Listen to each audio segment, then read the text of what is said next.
I'm into designing. So I am a full stack designer, and I'm into the field of software design, software development, and that covers all your mobile apps, web apps, website. Mobile apps you have, right?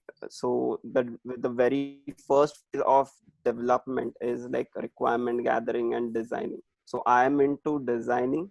I have an affinity towards design from a very young age. So you can say like I am like a lucky one, wherein the computer education, the computer graphic education started at a very young age.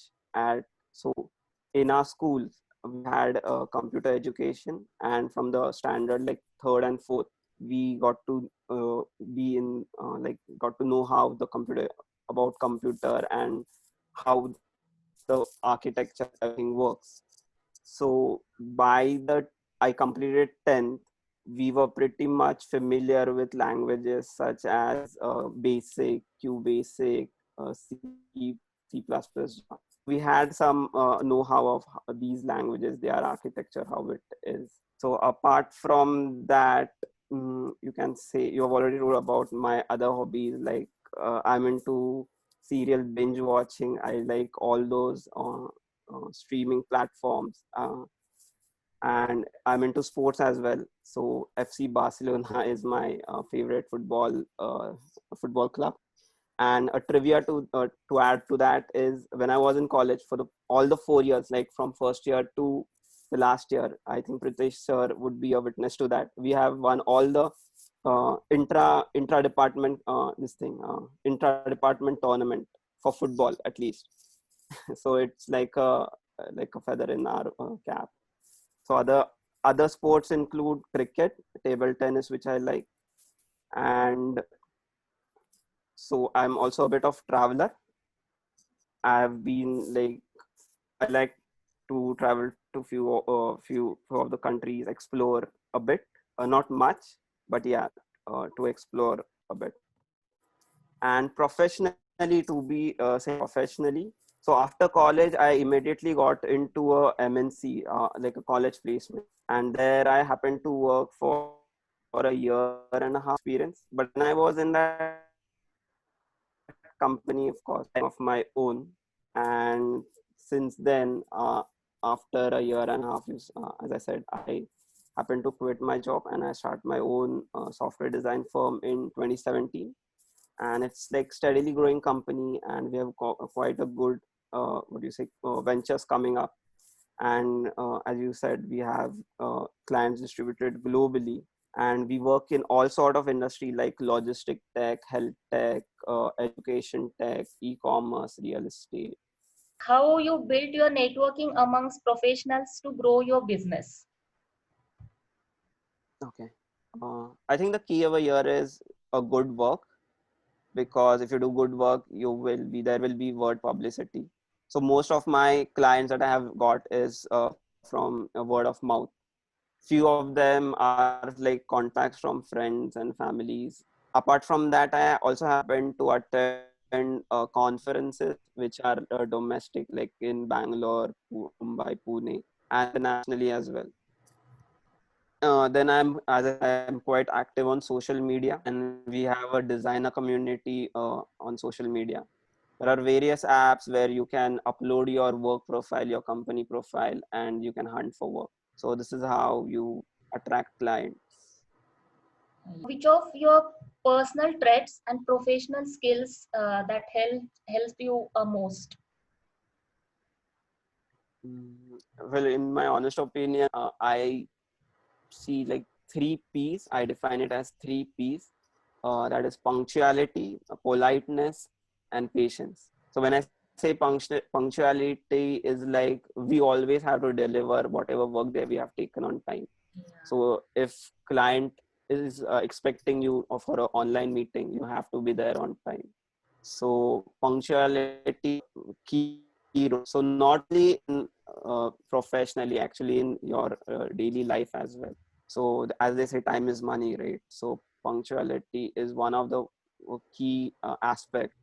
Then politeness, like being humble and being polite to clients, always pay off. They always see value in it.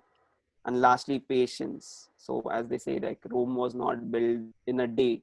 So have patience, work daily, and eventually I think you'll get there. Would you like to give some advice to our students? For sure, yeah. Like do follow your dreams, like whatever you want to do, and start it from like a pretty young age. I assume the crowd that we have, the students that we have, are in the age range of like 23, 24. So you have like 3 or 2, like a couple of years to explore. So do find out what really you want to be, and these 3-4 years of engineering are like a stepping stones, and you have so much to learn and explore.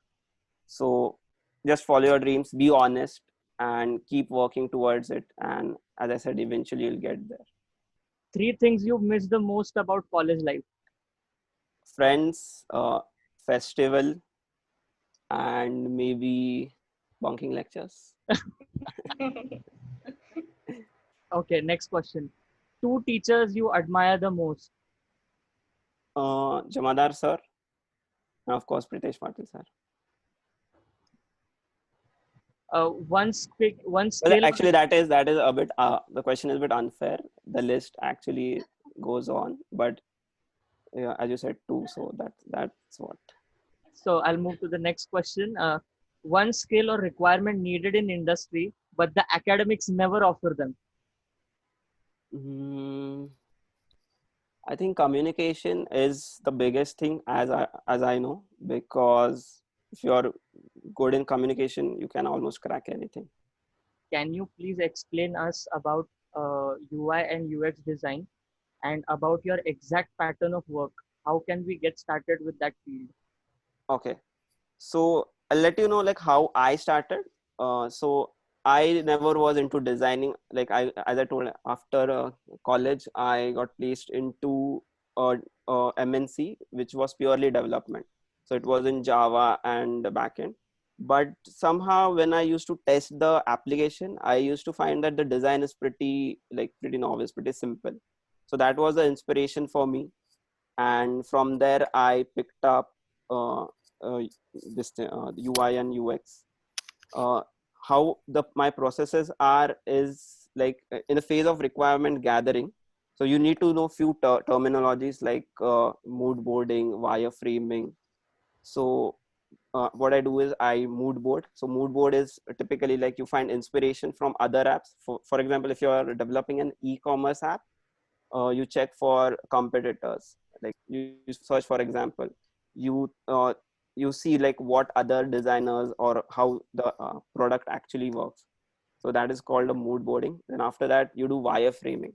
So as per the client's requirement, as per the client's budget, you wireframe your this thing. Wireframe is like wireframe can be as simple as just a pen and paper design. You can depict the flow, and after wireframing you have the actual prototype or the mock-up that you do. Yeah. So the way the VFX industry is transforming Mm-hmm. and the way the India is becoming too much robust into it. So Yes, I how agree. can the students get trained into that thing? So if you happen to know, the Game of Thrones VFX was done by a firm in Mumbai. So as you said, VFX in visual effects are getting a boost in India.